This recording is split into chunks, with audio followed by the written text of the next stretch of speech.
Praise the Lord. प्रियो, वचन में लिखा है कि पतरस और यूहन्ना प्रार्थना के लिए मंदिर के अंदर जा रहे थे तो लोग एक जन के लंगड़े को ला रहे थे, जिसको वे प्रतिदिन मंदिर के उस द्वार पर जो सुंदर कहलाता है बैठा देते थे कि वो मंदिर में आने जाने वालों से भीख मांगा करे।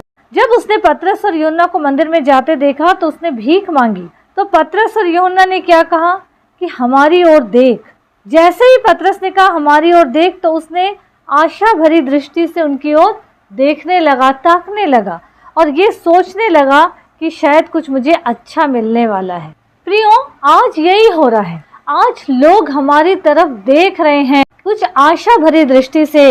जो लोग प्रभु को नहीं जान रहे हैं, कुछ नहीं समझ पा रहे हैं कि किस ओर जाएं, लेकिन आज जब वो लोग संसार से ठोकर खा के जब हमारी ओर आते हैं, वो हमसे क्या उम्मीद लगाए हैं, वो हम में क्या देख रहे हैं, क्या पाने की आशा है। कभी हमने इन बात पे गौर किया है क्या? प्रेरितों के काम 3 अध्याय 6वां पद कहता है, तब पतरस ने क्या कहा, चांदी और सोना तो मेरे पास है नहीं, परंतु जो मेरे पास है वो तुझे देता हूँ। यीशु मसीह नासरी के नाम से चल फिर। और उसने उसका दाहिना हाथ पकड़ के उसे उठाया और तुरंत उसके पांव और टखनों में बल आ गया और वो उछलकर खड़ा हो गया और चलने फिरने लगा और चलता और कूदता और परमेश्वर की स्तुति करता हुआ उनके साथ मंदिर में गया।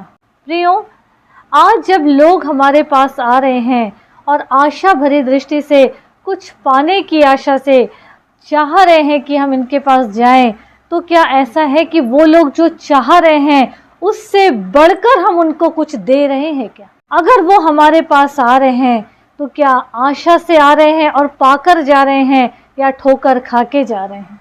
कभी हमने इन बात पे गौर किए हैं क्या? इब्रानी 10:23 कहता है, आओ हम अपनी आशा के अंगीकार को बिना डगमगाए दृढ़ता से थामे रहें, क्योंकि जिसने प्रतिज्ञा की है वो सच्चा है। आज हमारे पास एक आशा है, जीवित आशा है, जीवित परमेश्वर। आज हमारा पूरा भरोसा उस पे है और उस पे अगर हमारा भरोसा है और हम प्रभु के साथ चल रहे हैं, प्रभु की आज्ञा में हैं, प्रभु के हर्ष का कारण है, तो कोई भी अगर हमारे पास होकर खाकर आता है तो कुछ पाकर ही जाएगा।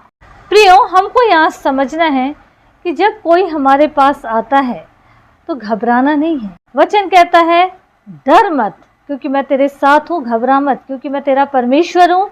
मैं तुझे दृढ़ता से थामे रहूंगा और मेरी दाहिनी हाथ तुझे थामे रखेगा। यहोवा अपने प्रसन्न रहने वालों के पैरों को स्थिर करता है, चाहे वो ठोकर खाए तो भी गिरेगा नहीं, क्योंकि यहोवा उसे अपने हाथ से थामे रहते हैं।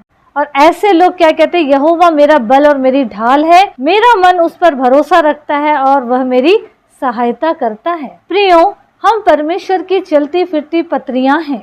लोग हमें पढ़ने आते हैं, हमें पढ़कर वो एजुकेट हो रहे हैं या फिर फेल हो जा रहे हैं।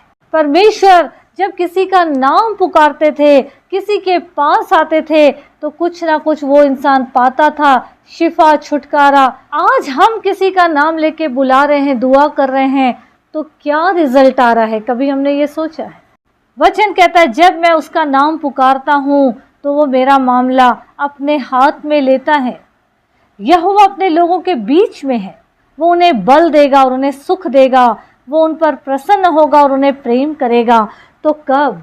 जब लोग हमारे पास आते हैं और हम में कुछ पाते हैं और वो भी अपने जीवन को प्रभु से जोड़ते हैं। एक एक के उद्धार का द्वार अगर हम बन रहे हैं, तो ये वचन जो अभी हमने पढ़े हैं वो हमारे जीवन पे और हमारे जीवन से सामने वाले के जीवन पर कार्य करेगा। यहाँ पे पतरस और यूहन्ना ने कहा, उठ और चल फिर, और वो तुरंत उठ गया और उन्होंने उसको हाथ बढ़ाकर उठाया और वो कूदने फांदने लगा। और उसके बाद वो अपने घर नहीं चला गया, इंटरटेनमेंट करने नहीं चला गया, लेकिन उनके साथ कहाँ गया? परमेश्वर के मंदिर में, ताकि वो प्रभु को धन्यवाद दे सके। प्रियो, आज हमारी जिंदगी भी ऐसा ही हो कि जब लोग हमारे पास आए तो कुछ पाएं, छुटकारा पाएं, कुछ पाकर हमारे साथ प्रभु के भवन में जाकर प्रभु को धन्यवाद दे सके, उसकी आराधना स्तुति कर सके और अपने जीवन को बदलकर प्रभु की महिमा का कारण बन जाए। प्रियो, आज अभी इसी वक्त अपने जीवन को मजबूत करिए, प्रभु के साथ आगे बढ़िए और लोगों के लिए उद्धार का द्वार बनिए, ताकि हमारे जीवन से हर एक का जीवन बचे और प्रभु की महिमा हो, प्रभु का राज्य फैले। प्रभु यीशु मसीह इस वचन के द्वारा हर एक को आशीष दे। आमीन आमीन।